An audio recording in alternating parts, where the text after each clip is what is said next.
Presenting the classics of Sam P. Chaladurai. Sam P. Chaladurai அவர்களின் போதனை களஞ்சியத்திலிருந்து. ரோமர் 10:6 வாசிக்கிறேன். விசுவாசத்தினாலாகும் நீதியானது கிறிஸ்துவை இறங்கி வர பண்ணும்படி பரலோகத்துக்கு ஏறுகிறவன் யார்? அல்லது கிறிஸ்துவை மரித்தோரிலிருந்து ஏறி வர பண்ணும்படி பாதாளத்துக்கு இறங்குகிறவன் யார் என்று உன் உள்ளத்திலே சொல்லாதிருப்பாயாக என்று சொல்லுகிறது மன்றி, இந்த வார்த்தை உனக்கு சமீபமாய் உன் வாயிலும் உன் இருதயத்திலும் இருக்கிறது என்றும் சொல்லுகிறது. இந்த வார்த்தை நாங்கள் பிரசங்கிக்கிற விசுவாசத்தின் வார்த்தையே. என்னவென்றால், கர்த்தராகிய இயேசுவை நீ உன் வாயினாலே அறிக்கையிட்டு தேவன் அவரை மரித்தோரிலிருந்து எழுப்பினார் என்று உன் இருதயத்தில் விசுவாசித்தால் ரட்சிக்கப்படுவாய். நீதி உண்டாக இருதயத்தில் விசுவாசிக்கப்படும், ரட்சிப்புண்டாக வாயினாலே அறிக்கை பண்ணப்படும்.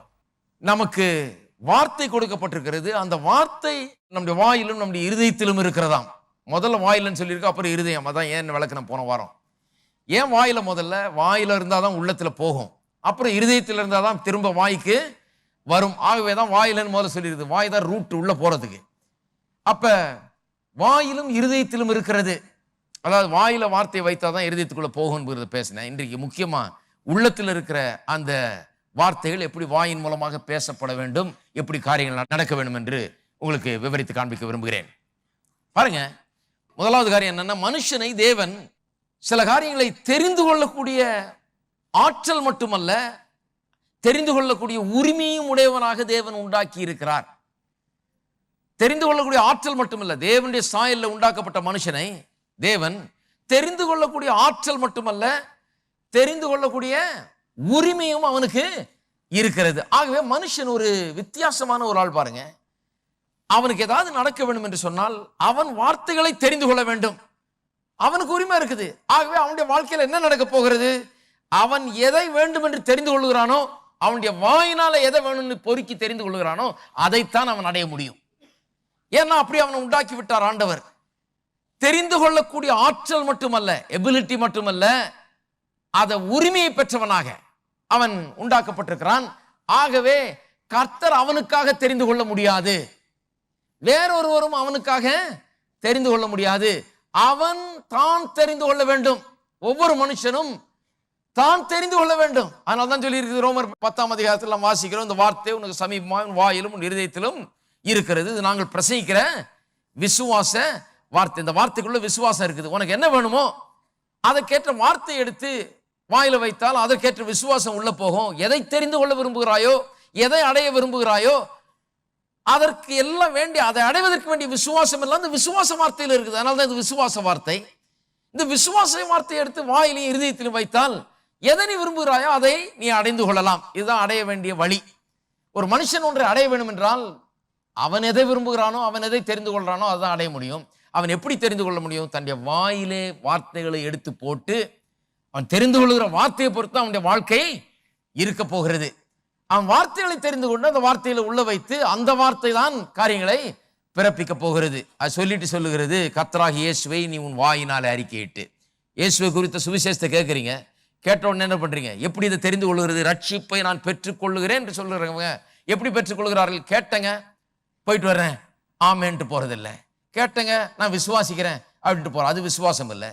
கேட்டவர்கள் என்ன பண்ணணும்? இயேசுவை உன் வாயினாலே அறிக்கையிட்டு அவரை மரித்தோரிலிருந்து எழுப்பினார் என்று உன் இருதயத்திலே விசுவாசித்தால் ரட்சிக்கப்படுவாய். நீதி உண்டாக இருதயத்திலே விசுவாசிக்கப்படும், ரட்சிப்புண்டாக வாயினாலே அறிக்கை பண்ணப்படும். அப்ப ஒருவன் ரட்சிப்பை கூட என்ன பண்ணணும்? கர்த்தர் கொண்டு அவனுக்கு திணிக்கிறது இல்லை, அவனுக்கு அப்படியே ரட்சிப்பை உண்டு பண்ணிடுறது இல்லை, ஏற்படுத்தி வைத்திருக்கிறார். அவன் அதை எடுத்துக்கொள்ள வேண்டும் என்றால் அவன் என்ன பண்ணணும்? வந்து வாயினாலே இயேசுவை அறிக்கை செய்வனும். கேட்டு இயேசுவை குறித்து கேள்விப்படுறான், வாயினால் அறிக்கை செய்வனும், இருதயத்தில் விசுவாசிக்கணும். இப்படிதான் எல்லாவற்றையும் அவன் அடைய முடியும். ஆக முதலாவது பாயிண்ட் என்ன?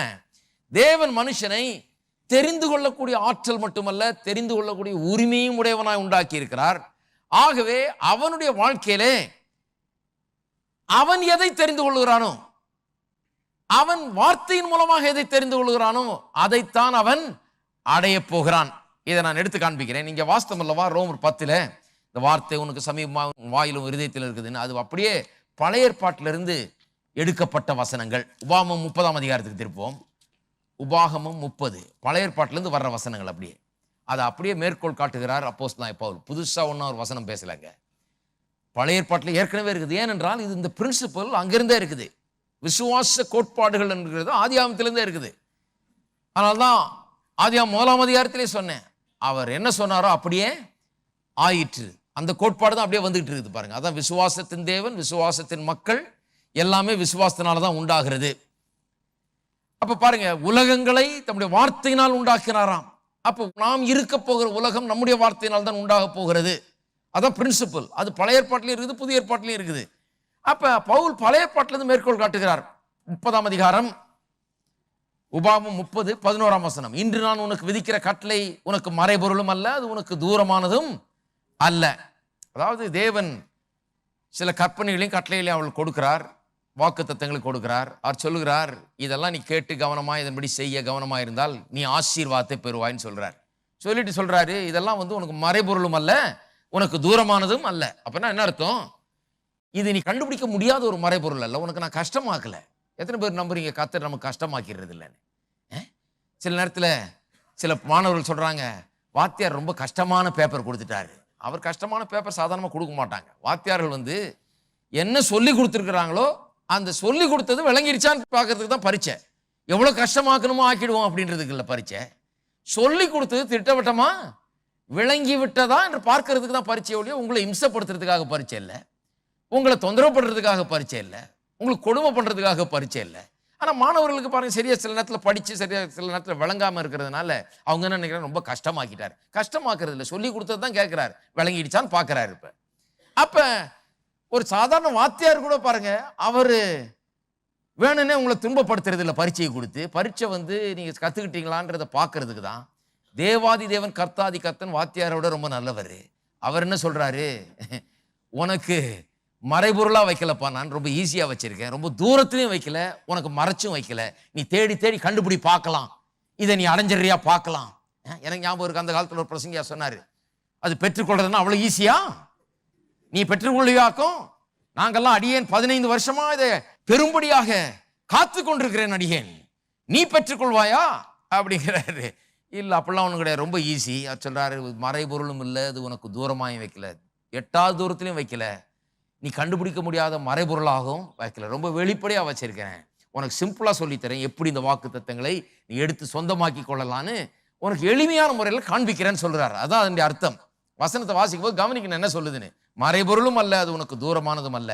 இவ்வளவு ஆசீர்வாதமும் வச்சுட்டு சொல்றாரு, இது ரொம்ப கிட்ட இருக்குப்பா, ஈஸியா அதை எடுத்துக்கலாம், நீ இது மறைஞ்சு இல்லை, இது ஒன்றும் உனக்கு எதுவுமே மறைஞ்சு ஒழிக்கப்பட்டதல்ல, துரிதமா ரொம்ப சுலபமா நீ இதை சொந்தமாக்கி கொள்ளலாம், எல்லா ஆசீர்வாதத்தையும் சொந்தமாக்கி கொள்ளலாம், செழிப்பை சொந்தமாக்கி கொள்ளலாம், சுகத்தை சொந்தமாக்கி கொள்ளலாம், வெற்றியை சொந்தமாக்கி கொள்ளலாம், எல்லாத்தையும் நீ சொந்தமாக்கி கொள்ளலாம், ரொம்ப சுலபம். காமிக்கிறேங்கிறார். எப்படி காமிக்கிறார் பாருங்க. நாங்கள் அதை கேட்டு அதன்படி செய்யும் பொருட்டு எங்கள் நிமித்தம் வானத்துக்கு ஏறி அதை கொண்டு வருகிறவன் யார் என்று நீ சொல்லத்தக்கதாக அது வானத்தில் உள்ளதும் அல்ல. இவங்க அப்படி சொல்லுவாங்கன்னு தெரியும் அவருக்கு.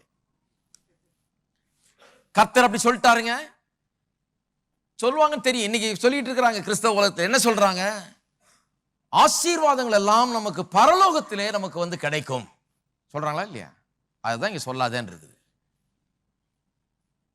பரலோகத்தில் இருக்கிறது அதெல்லாம், அதை யார் கொண்டு வருகிறது? கொண்டு வரதுக்கு யாரும் இல்லை, அதனால நான் போய் தான் அதை அடையணும். ஆகவே என்னுடைய கண்ணீர் எப்ப துடைக்கப்படும்? இப்ப துடைக்கப்படாது. செத்து பரலோகம் போன பிறகுதான் அது அங்கே துடைக்கப்படும். தேவை எப்ப சந்திக்கப்படும்? இப்போ சந்திக்கப்படாது, அங்க போன பிறகுதான் சந்திக்கப்படும். பசி என்னைக்கு தீரும்? இப்ப தீராது. இங்க பசி தான், இங்க பட்டினி தான், இங்க துன்பம் தான், இங்க கஷ்டம் தான். பரலோகம் போன பிறகு உனக்கு எல்லா தேவைகளும் சந்திக்கப்படும். காசு எப்ப கிடைக்கும்? பரலோகம் போன பிறகு நீ தங்க வீதியிலே நடப்பாய். இதுதான் பாருங்க, வாழ்நாள் முழுக்க நாங்கெல்லாம் கேட்டது இதுதான். பரலோகம் போன பிறகு உனக்கு எல்லாம் உண்டாகும். இங்க உனக்கு ஒண்ணும் கிடையாது, பரலோகத்திலே உனக்கு உண்டாகும். பரலோகம் பரலோகம் பரலோகம்ட்டு. அதனாலதான் பாருங்க, நிறைய கிறிஸ்தவங்க அந்த காலத்துல வெறும் பரலோக பாட்டு தான் பாடினாங்க. ஏன்னா பரலோகத்துல தானே எல்லாம் இருக்குது. அப்ப பரலோகம் போக வேணும் என்ற லட்சியம் தான் பெரிய லட்சியம் ஆயிடுச்சு ஒழிய இந்த பூலோகத்துல நல்லா வாழ வேணும், கர்த்தருக்காக சாட்சியா இருக்கணும்ன்ற அந்த லட்சியம் எல்லாம் இந்த பூலோக வாழ்க்கை எதுக்கு? போகிறேன் அடியேன் அப்படிங்கிற வாழ்க்கை தான் அவங்களுக்கு பெருசாயிடுச்சு. அதனால எல்லா பாட்டுமே பரலோகம் பரலோகம் பரலோகம்ன்றது. அமெரிக்காவில் அந்த காலத்துல அடிமைகள் இருந்தாங்க பாருங்க. நான் சொல்றது 200-300 வருஷத்துக்கு முன்னால அடிமைகள் இருந்தாங்க. அவங்க அடிமைகள் இருந்தப்ப இந்த நீக்ரோ ஸ்பிரிச்சுவல்ஸ்னு பாடல்கள் இருக்கு, ரொம்ப அருமையா இருக்கும். இந்த நீக்ரோக்கள் நல்லா பாடுவாங்க பாருங்க. கருப்பு இனத்தை சேர்ந்த ஆப்பிரிக்க இனத்தை சேர்ந்த மக்கள் ரொம்ப அருமையா பாடுவாங்க. அவங்களுக்கு அவர் தனி ஒரு கிருபை ஆண்டவர் கொடுத்துருக்காரு. பாடினா அப்படியே கேட்டுக்கிட்டே இருக்கலாம் நாள் முழுக்க. அப்பேற்பட்ட பாடகர்கள். அவங்க சில பாட்டுங்க எழுதுனாங்க. அவங்க பாடல்லாம் பார்த்தீங்கன்னா, இந்த வாழ்க்கை எனக்கு வேண்டாம், இந்த உலகம் எனக்கு வேண்டாம், இங்கே ஒன்று வேண்டாம், சீக்கிரம் நான் மேலே போகிறேன், இதே தான் பாட்டு பாருங்க.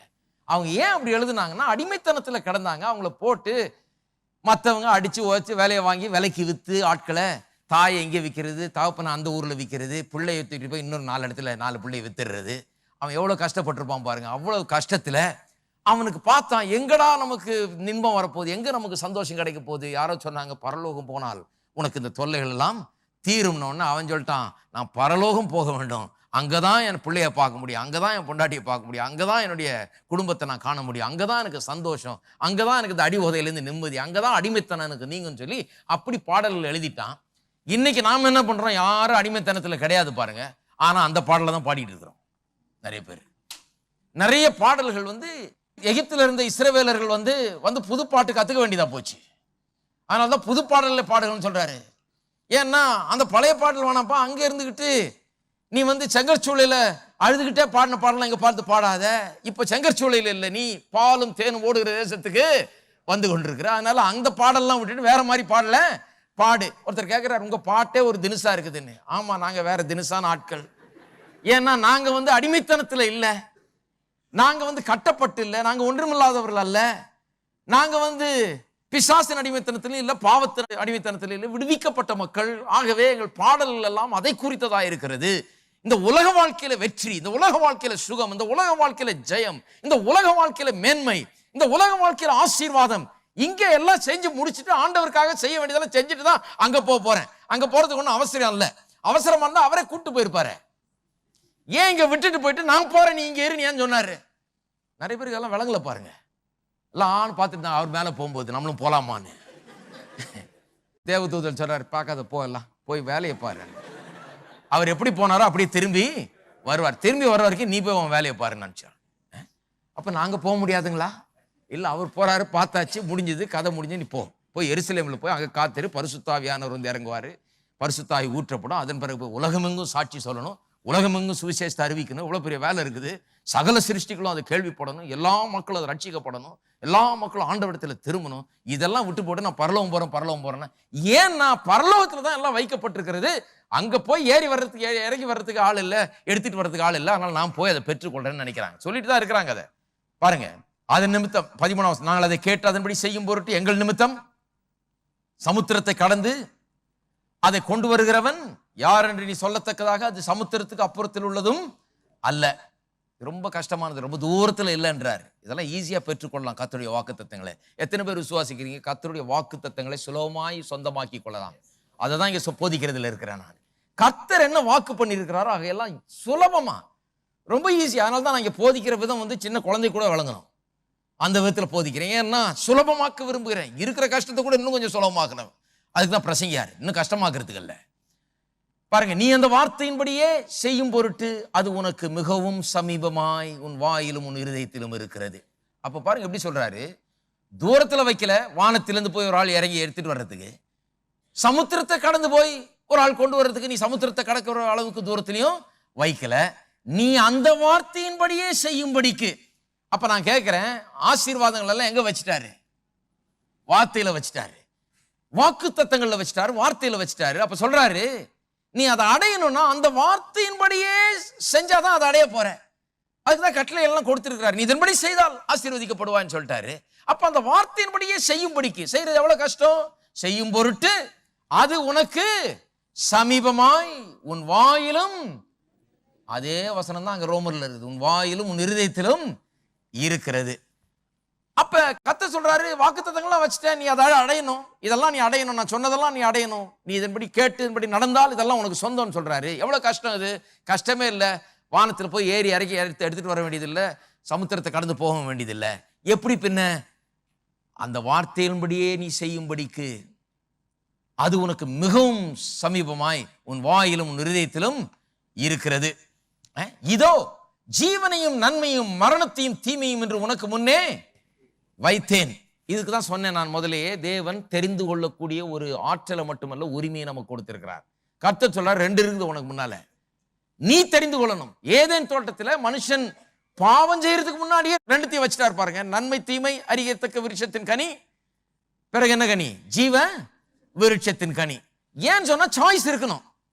சாய்ஸே இல்லாம மனுஷன் இருக்க முடியாது. சாய்ஸ் இல்லைன்னா மனுஷனா இருக்க முடியாது. சாய்ஸ் கொடுத்தாகணும். சாய்ஸ்னா தெரிந்து கொள்ளக்கூடிய ஒரு வாய்ப்பு மனுஷனுக்கு உண்டாயிருக்கணும். அப்பதான் அவன் மனுஷனா இருக்க முடியும். தெரிந்து கொள்ளக்கூடிய வாய்ப்பு எனக்கு கொடுக்கப்படவில்லை என்றால் நான் ஏதோ ஒன்றை செய்யும்படியாய் நிர்பந்திக்கப்படுகிறேன். ஆகவே நான் மனுஷனா இருக்க முடியாது. அதனாலதான் பாவம் உண்டாகிறதுக்கு முன்னாக நீ தெரிந்து கொண்டாதான்ப்பா உனக்கு நன்மை கூட உண்டாக போறதுன்ட்டார். எல்லாம் நன்மையை வச்சுட்டேன், எல்லாம் சுத்திலும் ஏராளமா எல்லாத்தையும் வச்சுட்டேன், தாராளமா எல்லாத்தையும் வச்சுட்டேன். நன்மை தீமை அறியத்தக்க விருட்சத்தின் கனி இது இருக்குது, இதை புசிக்காத. ஜீவ விருட்சத்தின் கனி இருக்குது, இதை புசி. 2 மரமும் இங்க இருக்குது. நீ தினந்தோறும் தெரிந்து கொண்டு எதை தெரிந்து கொள்றாயோ அதைத்தான் நீ அடைய போகிறாய் அப்படின்னு வச்சுட்டார். ஏன்னா இது சாய்ஸ். மனுஷனுக்கு தெரிந்து கொள்ளக்கூடிய ஆற்றல் மட்டுமல்ல உரிமையும் இருக்கிறது. அவன் தெரிந்து கொண்டால் தான் அவனுக்கு வாழ்வு உண்டாக முடியும். எல்லாம் சொல்லுங்க, நான் தெரிந்து கொண்டால் தான் நான் நன்றாக இருக்க முடியும். இது ஒரு பிரின்சிபிள் பாருங்க. கர்த்தர் தயவு வச்சாருன்னா நான் நல்லா இருப்பேன் சொல்றாங்க சிலர் கிறிஸ்தவங்க. இல்ல, கர்த்தர் எப்பவுமே தயவு உள்ளவர். கர்த்தரை குறை சொல்லாதீங்க. கர்த்தர் எப்பவுமே மிகுந்த தயவும் இரக்கம் உள்ளவர். அவர் தயவு தான் வைக்கிறார். உங்களுக்கு நீங்க நல்லா இருக்கணும்னு தான் விரும்புறார். அவர் நல்லா இருக்கணும்னு விரும்புறதுனால இன்னைக்கு எல்லாரும் நல்லா இல்லை. ஏன்னு சொன்னால் இவர்கள் அதை தெரிந்து கொள்ள வேண்டும். உங்களுக்கு அதை வாய்ப்பை கொடுக்குறாரு. உங்களை மனுஷனா ட்ரீட் பண்றாரு. அதனால தான் இந்த தேவனை எனக்கு ரொம்ப பிடிக்குது பாருங்க. உங்களை மரியாதை கொடுக்குற தேவனை நீங்க நம்புங்க. நீ அங்க வா, இங்க வா, இவ்வளவு காசு கொடு, நீ வெள்ளியை கொடு, பொண்ணை கொடு அப்படின்னு சொல்ல நம்ம தேவன் என்ன சொல்றாரு? அப்பா, உன்னை நான் மரியாதை கொடுக்குறேன். நான் எப்படி இருக்கணும் அப்படி உன்னை உண்டாக்கி இருக்கிறேன். எதையுமே உன்னிடத்துல திணிக்க போறது இல்லை. நன்மையை கூட நான் கொண்டாந்து உன் வாயில திணிக்க போகிறது கிடையாது. நீ எடுத்துக்கிட்டாதான் நன்மை உனக்கு உண்டாகும். அந்த அளவில் உன்னை சுதந்திர பறவையாக உன்னை உண்டாக்கி இருக்கிறேன்னு சொல்றாரு. ஒரு ஃப்ரீடம் உள்ளவனாக, சுதந்திரம் உடையவனாக உன்னை உண்டாக்கி இருக்கிறேன்னு சொல்றாரு. எத்தனை பேருக்கு இந்த சுதந்திரம் பிடிக்குது? நிறைய பேர் பாருங்க, ஆவிக்குரிய ஜீவியத்தில் கூட கட்டப்பட்டிருக்கிறாங்க. கட்டப்பட்டிருந்தால் நல்லதே இல்லை. மக்கள் அதை விரும்பவே மாட்டார்கள். ஏனென்றால் அவர்கள் உண்டாக்கப்பட்ட விதமே வேறு, விடுதலையா இருக்கும்படியாக தான். ஆகவே நீங்களும் நானும் விடுதலைக்கென்றே உண்டாக்கப்பட்டிருக்கிறோம். கர்த்தர் சொல்றாரு, நானே உன் பேர்ல திணிக்கிறது இல்லை, இன்னொரு ஆள் யாரும் திணிக்கிறது, எந்த பாஸ்டரும் திணிக்க முடியாது. நீங்கள் தெரிந்து கொண்டால்தான். இந்த வார்த்தைகளை கேட்டு இது எனக்கு வேண்டும் என்று நீங்கள் எனக்கு வேணும் தெரிந்து கொண்டால்தான் இது நடக்குமே ஒழிய வேற விதத்தில் நடக்கவே முடியாது. ஒண்ணுமே மாற்றவே முடியாது. மனுஷனை கடவுள் அப்படி உண்டாக்கிட்டார். என்னை யாரும் ஒன்றும் பண்ணவே முடியாது. நான் எதை தெரிந்து கொள்றேனோ அதைத்தான் நான் தெரிந்து கொள்ளுவேன். எனக்கு விருப்பமானதை நான் தெரிந்து கொள்கிறேன். அப்படி உண்டாக்கிட்டாரு. இதோ ஜீவனையும் நன்மையும் மரணத்தையும் தீமையும் என்று உனக்கு முன்னே வைத்தேன். அதான் சாய்ஸ். அந்த வசனத்துக்கு பக்கத்துல சாய்ஸ் எழுதிக்கலாம். தெரிந்து கொள்ளும் வாய்ப்பு. நீ பிழைத்து பெருகும்படிக்கும், இப்ப கவனிங்க, நீ சுதந்திரிக்க போற தேசத்தில் உன் தேவனாகிய கர்த்தர் உன்னை ஆசீர்வதிக்கும்படிக்கும் நீ உன் தேவனாகிய கர்த்தர் அன்பு கூறவும் அவர் வழியில் நடக்கும் அவர் கற்பனைகளையும் கட்டளைகளையும் நியாயங்களையும் கை கொள்ளவும் நான் இன்று உனக்கு கற்பிக்கிறேன் சொல்லிட்டு 19ஆம் வசனம், நான் ஜீவனையும் மரணத்தையும் ஆசீர்வாதத்தையும் சாபத்தையும் உனக்கு வைத்தேன் என்று உங்கள் மேல் வானத்தையும் பூமியும் இன்றைக்கு சாட்சி வைக்கிறேன். மறுபடியும் சொல்றாரு பாருங்க, ஜீவனையும் மரணத்தையும் ஆசீர்வாதத்தையும் எது வேணுமோ தெரிந்து கொள்ளலாம். நீ சாய்ஸ் இருக்குது. ஆகையால் நீயும் உன் சந்ததியும் பிழைத்திருக்கும்படி நீ ஜீவனை தெரிந்து கொண்டு. சாய்ஸ் வச்சது மட்டுமல்ல, சொல்லி தர்றாரு. வாத்தியார் பக்கத்திலே நின்று சொல்லி தந்துட்டு இருந்தா அர்த்தம், இதை டிக்கு போடுங்க, இதுதான் ஆன்சர் அப்படின்னு சொல்லி தந்தார். அப்போ அவ்வளோ நல்லவர் பாருங்க கர்த்தர். சொல்றாரு, அப்பா உனக்கு தூரத்தில் வைக்கல, மறைச்சும் வைக்கல, கிட்ட வச்சுட்டேன். உனக்கு சப்போஸ் கஷ்டமா இருந்துச்சுன்னா நான் சொல்லித்தரேன் எதை தெரிந்து கொள்ளணும். ஜீவனை தெரிந்து கொள். எப்படி தெரிந்து கொள்வது பாருங்க, அந்த வார்த்தையின்படியே நீ செய்யும் பொருட்டு அது உனக்கு சமீபமாய் உன் வாயிலும் உன் இருதயத்திலும் இருக்கிறதுன்னு சொல்லி இருக்கிறதுனால எப்படி தெரிந்து கொள்வது என்று சொன்னால், வார்த்தையை தெரிந்து கொள்வதன் மூலமாக அதை நாம் தெரிந்து கொள்ள வேணும். ஜீவன் எங்க இருக்குது? வார்த்தையில இருக்கிறது. அப்ப வார்த்தையை தெரிந்து கொள்வதன் மூலமாக நாம் அதை தெரிந்து கொள்ள வேண்டும். எல்லாரும் சொல்லுங்க, வார்த்தை ஜீவனாய் இருக்கிறது. வார்த்தை ஆசீர்வாதத்தை உள்ளடக்கியதா இருக்கிறது. வார்த்தையை தெரிந்து கொள்ளும் போது, தேவனுடைய வார்த்தையை தெரிந்து கொள்ளும் போது ஜீவனையும் ஆசீர்வாதத்தையும் தெரிந்து கொள்கிறேன். அப்ப என்ன அர்த்தம்? சிம்பிள் லாங்குவேஜில் சொல்றேன். கர்த்தர் என்ன சொல்றாரோ அதை நான் தெரிந்து கொண்டே வாயில வைக்கும் போது நான் ஜீவனையும் ஆசீர்வாதத்தையும் தெரிந்து கொள்கிறேன். கர்த்தர் என்ன சொல்லுகிறார்? நானே உன் பரிகாரியாகிய கர்த்தர் என்று சொல்லுகிறார். நான் அதை தெரிந்து கொண்டு என் வாயில வைக்கிறேன். கர்த்தர் என்ன சொல்லுகிறார்? ஐஸ்வர்யத்தை சம்பாதிக்க பலனை கொடுக்கிறவர் அவரேன்னு சொல்லுகிறார். அதை தெரிந்து கொண்டு என் வாயில வைக்கிறேன். இல்லைங்க, நான் ஏழை குடும்பத்தில் பிறந்து ஒரு ஏழை கிராமத்தில் வளர்ந்து நான் படிப்பறிவில்லாத ஒரு குடும்பத்தில் பிறந்து நான் வந்திருக்கிறேன். அது கர்த்தர் வைக்கல. ஹலோ, அது கர்த்தர் வைக்கல. கர்த்தர் என்ன வச்சிருக்கிறாரு? இதைத்தான் வச்சிருக்கிறார். நீ நன்றாயிருப்பாய், நீ பிழைத்திருக்க வேணும், நீ நன்றாயிருக்க வேணும், நீ உன் சந்ததியும் நன்றாயிருக்க வேணும். இல்லைங்க, எங்க தாத்தா காலத்துல இருந்து நாங்க ஒரு சின்ன கிராமத்துல, ஒரு குக்கிராமத்துல ஒருத்தர் சொல்றாரு, ஒரு குக்கிராமத்துல பிறந்து ஏழை எளியவர்களாய் வளர்ந்து படிப்பறிவில்லாமல் அடியார்கள் இருந்து வந்தோம். அதையா கர்த்தர் வச்சாரு? கர்த்தர் அதை வைக்கல. கர்த்தர் என்ன சொல்றாரு? உனக்கு என்ன வச்சிருக்கிற? நீயும் உன் சந்ததியும். உங்க தாத்தா பற்றி பேசாது இப்ப. ஹலோ, தாத்தா விட்டுட்டாரு, அதை பிடிக்கல, நீயாவது பிடித்துக்கொள்றாரு. இப்ப ஆரம்பிச்சு நீயும் உன் சந்ததியும் பிழைத்திரும்படி எல்லாம் சொல்லுங்க. நானும் என் சந்ததியும் பிழைத்திருக்கும்படி. ஆகவே தாத்தா மாமா சித்தப்பா அதை பேசிட்டு இருக்காதீங்க. நானும் என் சந்ததியும் பிழைத்திருக்கும்படி. பேக்லயே போவாதீங்க, ஃபார்வர்ட்ல போங்க. பின்னாடியே போயிட்டு இருக்காதீங்க, முன்னாடி போங்க. எங்க ஊர்ல அப்படிங்க, எங்க ஜாதி இப்படிங்க, எங்க கிராமம் அப்படிங்க. இல்லைங்க, இது இப்படி. நீங்கள் பிழைத்திருக்கும்படி, நீங்கள் நன்றாயிருக்கும்படி, நீங்களும் உங்கள் சந்ததியும் நன்றாயிருக்கும்படி ஜீவனை தெரிந்து கொள்ளுங்கள். நீங்கள் பிழைத்திருக்கும்படி நீ ஜீவனை தெரிந்து கொண்டு. அப்ப எத்தனை பேர் இன்றைக்கு நான் பிழைத்திருக்கும்படி, என் சந்ததி நன்றாயிருக்கும்படி, நான் தேவனுடைய வார்த்தைக்கு என்னுடைய வார்த்தையில முதலிடம் கொடுக்க போறேன்னு சொல்றவங்க? அப்ப உங்க தாத்தா இருந்தது போல நீங்க இருக்க போறல. நீங்க பெரிய ஆளா இருக்க போறீங்க. ஏனென்று சொன்னால் நீங்கள் பிழைத்திருப்பீர்கள். பிழைத்திருப்பீங்கன்னா ஏதோ பொழைச்சிக்குவீங்கன்னு அர்த்தம் இல்ல, வாழ்ந்திருப்பீர்கள், எல்லாவற்றிலும் நிறைவை பெற்றிருப்பீர்கள் என்று அர்த்தம்.